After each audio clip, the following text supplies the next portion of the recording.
कितना होना चाहिए 3x।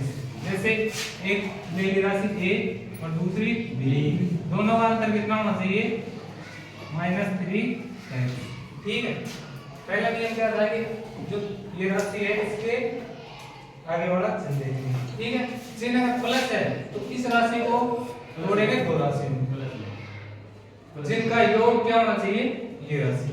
ठीक है, अब यहाँ प्लस नहीं है तो क्या है माइनस है, और माइनस है तो इस राशि को इस प्रकार जोड़ेंगे कि इन दोनों का अंतर क्या आना चाहिए -3।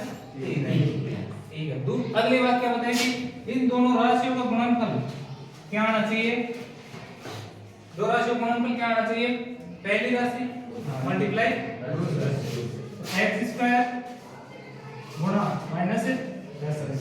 ठीक है, तो कितना आना चाहिए -10 x स्क्वायर। ठीक है, इतना समझ में आ गया सभी के। पहले देखो चिन्ह देखेंगे, प्लस का है तो बीच वाली राशि को इस प्रकार तोड़ेंगे ताकि इन दोनों का योग ये राशि होनी चाहिए, और अगर माइनस है यहाँ तो फिर इन दोनों का अंतर ये बीच वाली राशि होनी चाहिए।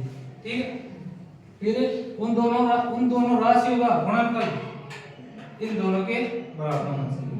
ठीक है, अब देखो इसमें -3x है, इसको तोड़ो, किस में तोड़ सकते हैं, माइनस का 5 प्लस का 2 प्लस 2x। ठीक है, तोड़ सकते हैं। इन दोनों को देखो जोड़ के देखो, -5x और यहाँ प्लस 2x। ठीक है, कितना आएगा माइनस का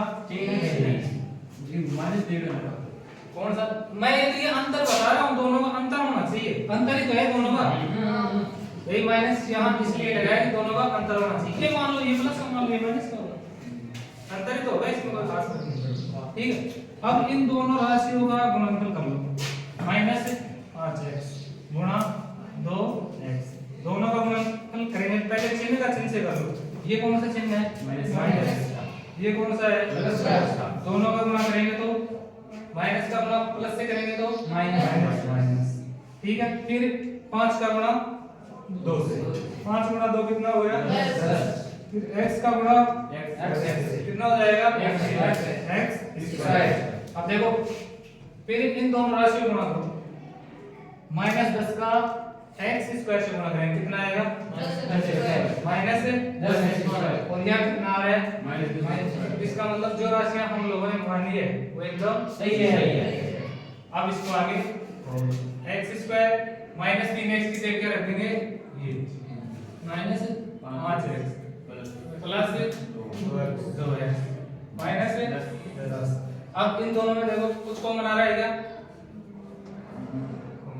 कुछ कॉमन आ रहा है क्या, x आ रहा है ना, x कॉमन ले लो। फिर इसमें देखो x 2 है, एक x आ गया, एक x बच गया, फिर चिन्ह माइनस का ऐसे। ठीक है, फिर देखो इसमें x तो कॉमन ले लिया, बच गया क्या 5।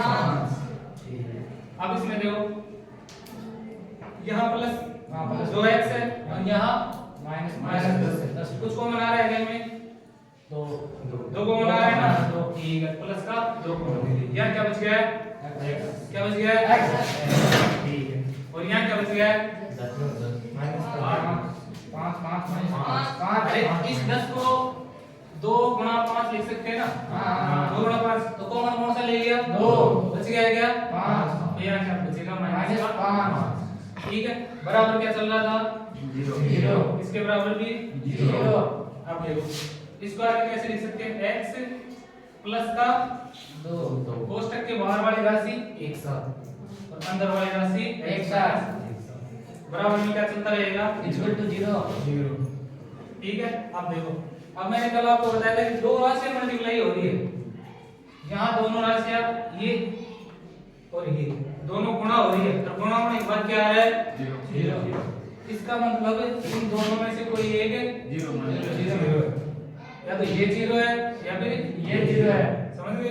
तो पहले अलग अलग दोनों को 0 मान लेते, इसको माने x प्लस 2 इक्वल टू 0।